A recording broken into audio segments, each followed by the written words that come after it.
नमस्ते मित्रांनो, ज्योत्स्ना रेसिपीमध्ये आपले खूप खूप स्वागत आहे। आज मी रेसिपी न दाखवता तुम्हाला मार्गशीर्ष महिन्यात गुरुवारची महालक्ष्मीची पूजा कशी करायची ते दाखविणार आहे। मी प्रथम ही जागा पुसून घेतली, त्यानंतर लाल कापड ठेवलेला आहे पाटावर आणि मग मी तुम्ही लक्ष्मी पण घेऊ शकता किंवा तुमच्याकडे फोटो असेल फोटो पण घेऊ शकता। प्रथम मी तिथे 5 मुठीने अशा तांदळाच्या राशी ठेवल्या आणि त्यावर मग लक्ष्मीची स्थापना केली।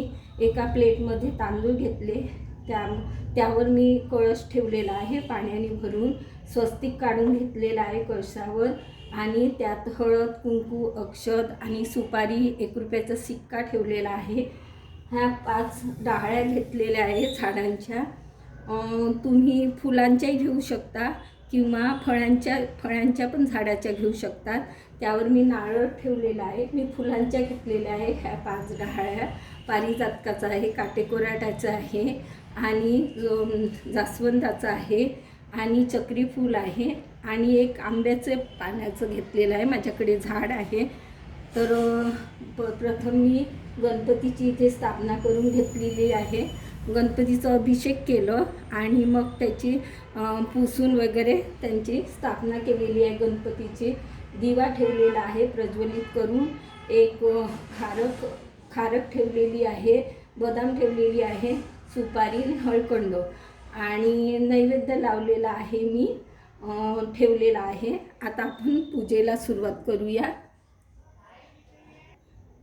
कोणतीही पूजा करण्यापूर्वी आरती ही तयार करून घ्यायची असते। मी ही आरती तयार करून घेतलेली आहे।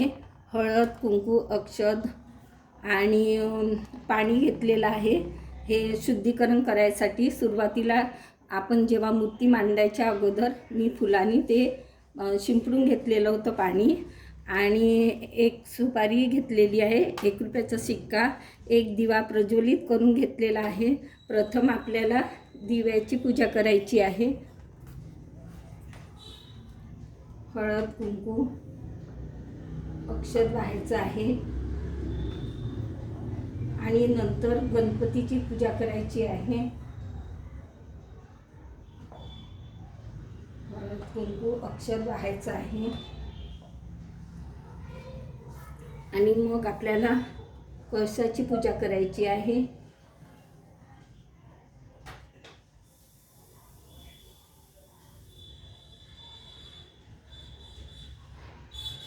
आणि लक्ष्मीची पूजा करायची आहे।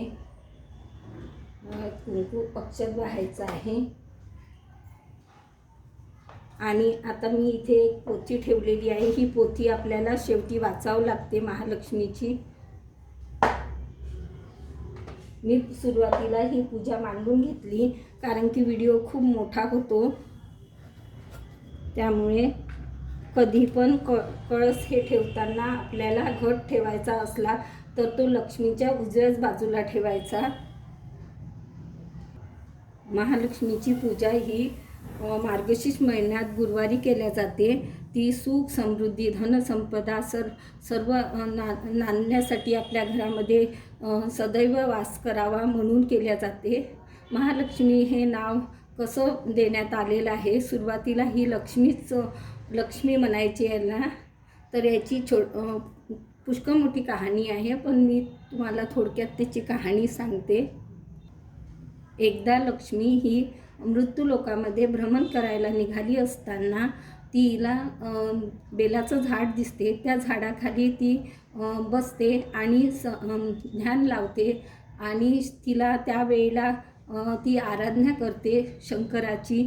त्यावेळेला शंकर तिच्यावर प्रसन्न होऊन तिथे प्रगट होतात।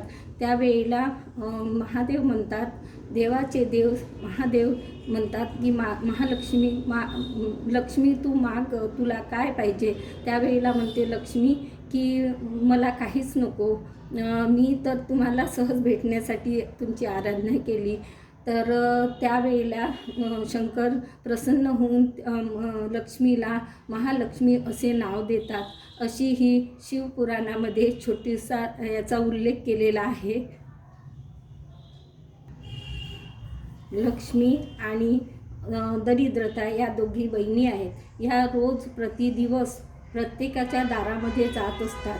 त्यामुळे काय होते की आपल्याला काही दुकानासमोर किंवा काही घरी लिंबू आणि मिरची असं बांधून टांगलेलं दिसते. ते याच्यासाठी असते की ही दरिद्रता जेव्हा घरात प्रवेश करते त्यावेळेला प्रवेश न करता तिचं लक्ष लिंबू मिरचीवर जाते आणि ती तिथेच थांबते आणि लक्ष्मी आतमध्ये प्रवेश करते. म्हणून पूजेच्या दिवशी किंवा तुम्हाला शक्य असेल तर दररोजही तुम्ही लिंबू मिरची आपल्या दारात बांधणे एकदम शुभ आहे. मी अगरबत्ती लावून घेतलेली आहे, धूप अगरबत्ती पण लावलेली आहे, छोटीशी रांगोळी काढलेली आहे. अशा प्रकारे पूजा करायची असते. शेवटी पोथी वाचून आरती करायची.